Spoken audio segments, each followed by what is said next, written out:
$9K for my stepsister's dream wedding. And for my spine, you'll manage, Mom said. That sentence didn't echo, it settled. Heavy. Permanent. Like the dull ache running down my back as I stood in the hospital corridor, gripping a file I couldn't afford to act on. I remember the smell first, antiseptic and cold. Then the sound of laughter drifting through my phone speaker. My mother, joyful, discussing floral arrangements. My stepsister, glowing in white, asking if the violinist should play longer during the vows. I was sitting on a plastic chair, counting breaths between waves of pain, waiting for a doctor to tell me how bad it really was. Can you help with my surgery? I had asked quietly. A pause. Then, softer than the pain itself. You're strong. You'll manage. And just like that, I learned the difference between family and priority. I wasn't always the quiet one. That role grew on me the way scar tissue does. Slow, necessary, and a little numb. I'm the older daughter from my mother's first marriage, the one that didn't last long. Enough to leave happy memories, but lasted. Just long enough to leave me. When she remarried, my stepsister arrived like a new beginning. Everyone was eager to protect. She was softer, more delicate, more worth planning around. I became the dependable one early, the one who didn't ask twice, the one who learned to read the room before speaking. If there was one slice of something left, I'd already decided it wasn't mine. When I got into medical school, there was no celebration, just a nod, and a reminder to stay practical. When my stepsister chose a wedding venue she couldn't afford, there were meetings, excitement, contributions. I watched from the edges, clapping at the right moments, holding my own life together quietly. Even my pain followed that pattern. It started as discomfort, then became a constant companion. I adapted, shifted, minimized it, the way I had been taught to minimize everything about myself. By the time I asked for help, I already knew the answer. I just needed to hear it, to finally stop expecting anything different. The signs were never loud. They didn't need to be. It was in the way my mother's voice softened when she spoke to her, and sharpened just slightly when she turned to me. A shift so small most people wouldn't notice, but I learned to hear it like a change in heartbeat. At dinner, my stepsister would talk about color palettes and honeymoon plans, and my mother would lean in, eyes bright, asking follow-up questions as if every detail mattered. When I mentioned my appointments, short, careful sentences, there was always a pause, a polite nod. Then the conversation would slide away from me, as if I'd said something inconvenient rather than important. I remember one evening clearly.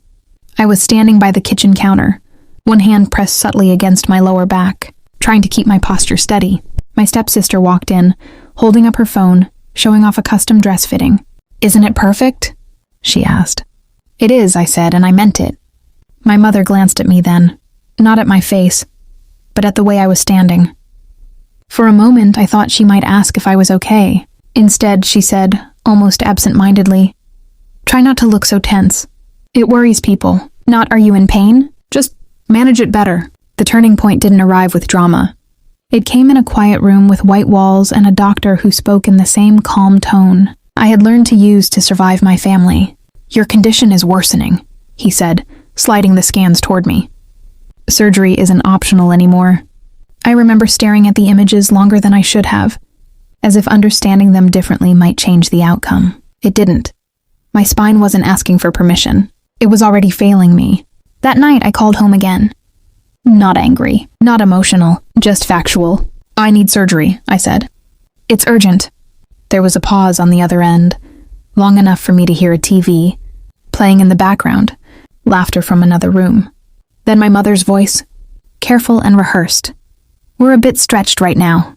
Your stepsister's wedding payments are still being settled. Can you wait a few months?" Something inside me went still. Not broken, just finished. I didn't argue. I didn't plead. I simply realized I had already been waiting my whole life, for priority, for consideration, for a place that was never coming. So I stopped waiting. I didn't respond the way they expected me to. There was no confrontation, no emotional collapse, no late-night pleading that could be replayed later as drama. Instead, I became methodical. I scheduled my surgery consultation privately, using my own savings and the small emergency fund I had built over years of stretching every paycheck further than it should go. I reviewed every document I had ever signed for family-related financial contributions, wedding transfers, temporary loans, shared expenses that were never shared back.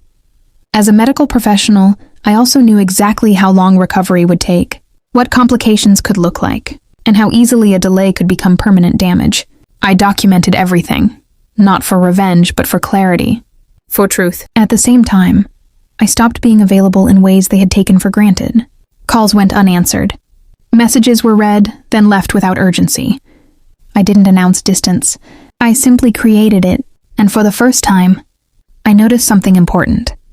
When I wasn't solving their problems, they started having to solve them themselves. My absence didn't create chaos immediately. It created exposure. I went through the surgery alone. No messages from home that morning. Just a cold hallway. A name called too calmly. And the feeling of being wheeled into a decision I should have been supported in years ago. The ceiling lights passed above me in steady rhythm, like nothing in my life had ever depended on them. Recovery was slower than I expected, but quieter too. No interruptions. No demands. Just healing in a room that finally didn't require me to earn my space. Meanwhile, life outside did what it always does when ignored truths finally surface. I heard about it piece by piece. My stepsister's wedding debt wasn't temporary anymore. It had become a weight no one wanted to carry.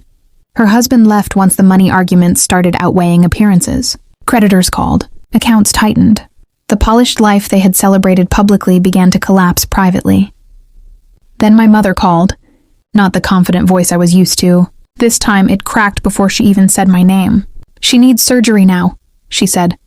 "We don't know what to do. Please help her." I stared at the wall for a long moment, and then I answered with the only thing they had ever taught me to say. The silence that followed wasn't dramatic. It was heavy, awkward, and irreversible. My mother tried again the next day, then again after that, each call shorter, more fractured, as if repetition could soften what reality had already set in place. I didn't raise my voice. I didn't explain.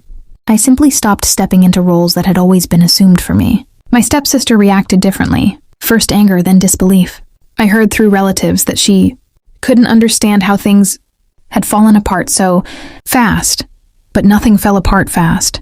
It had been loosening for years, thread by thread, decision by decision, each one dismissed because I was the one expected to absorb it. In their circle, the story shifted.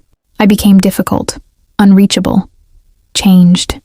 That word carried more accusation than description, but I didn't correct it, because the real consequence wasn't their discomfort.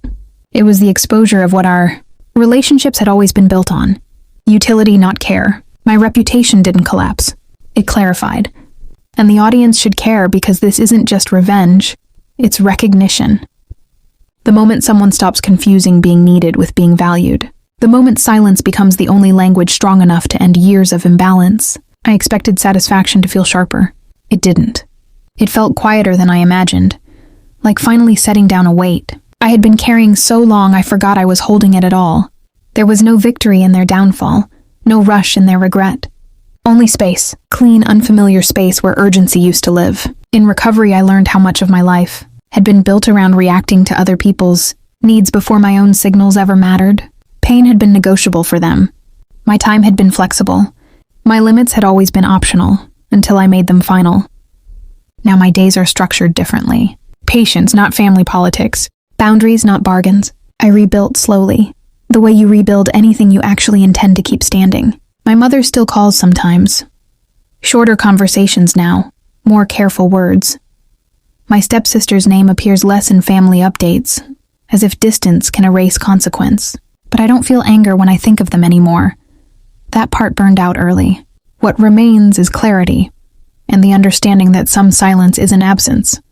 It's authorship, and for the first time, I am the one writing what comes next.